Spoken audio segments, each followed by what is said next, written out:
महाभारत में दो चरित्र हैं ऐसे जिनको बहुत कम गाया जाता है, लेकिन उनके चरित्र से बहुत सीखने को मिलता है। पहला कर्ण, दूसरा एकलव्य।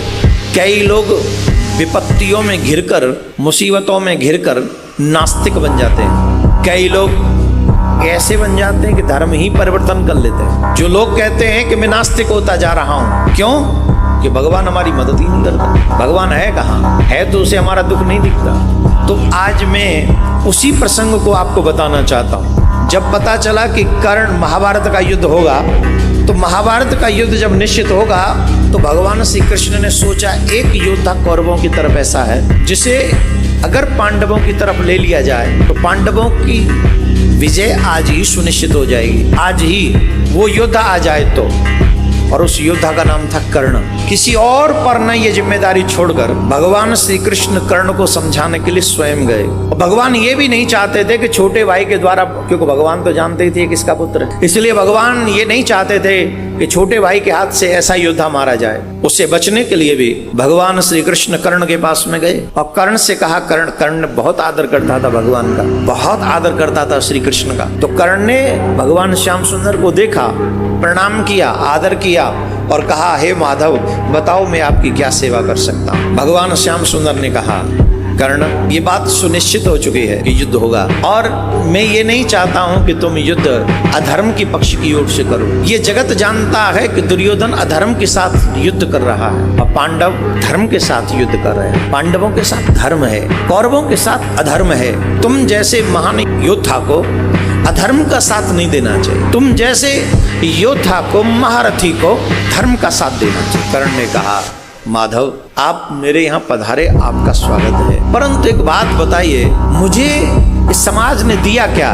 जिस दुर्योधन को आप कह रहे हैं वो अधर्मी है, सच कहूं तो आज मेरे पास जो भी कुछ है वो दुर्योधन का ही दिया हुआ है। ये जो मान है, ये सम्मान है, ये जो राज्य है, मुझे सिर्फ दुर्योधन ने दिया है। मैं जानता हूं मैं राधेय नहीं हूं। लोग मुझे राधेय कहते हैं, पर मैं ये जानता हूं कि मेरा जन्म भी किसी क्षत्राणी के गर्भ से हुआ है। मैं ये जानता हूं कि मेरा जन्म भी किसी क्षत्राणी के गर्भ से हुआ है। मैं सूत पुत्र नहीं हूं, लेकिन मुझ जैसे बालक को जन्म लेते ही किसी माँ ने त्याग दिया तो इसमें मेरा दोष है? मेरा क्या दोष है? मेरा क्या दोष है?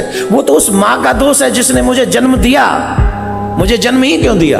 और जन्म दिया तो मुझे त्याग क्यों दिया? इसमें मेरा क्या दोष है? मेरा कोई दोष नहीं। फिर भी उस दोष को मैं ढो रहा हूं। मुझे सूत पुत्र कहा जाता है, इसमें मेरा कोई कसूर नहीं। मैं द्रोणाचार्य के पास में गया, मैंने कहा मैं आपसे शिक्षा, धनुष विद्या सीखना चाहता हूं। तो उन्होंने कहा तुम सूत पुत्र हो, मैं तुम्हें शिक्षा नहीं दे सकता, क्योंकि मैंने सिर्फ क्षत्रियों को धनुष विद्या सिखाने का वचन लिया है। मैं जानता था उनका पुत्र तो ब्राह्मण पुत्र हुआ, फिर भी वो अपने पुत्र को धनुष विद्या दे रहे थे, पर मुझ पात्र को भी कुपात्र बना दिया। मुझे धनुष विद्या नहीं सिखाई।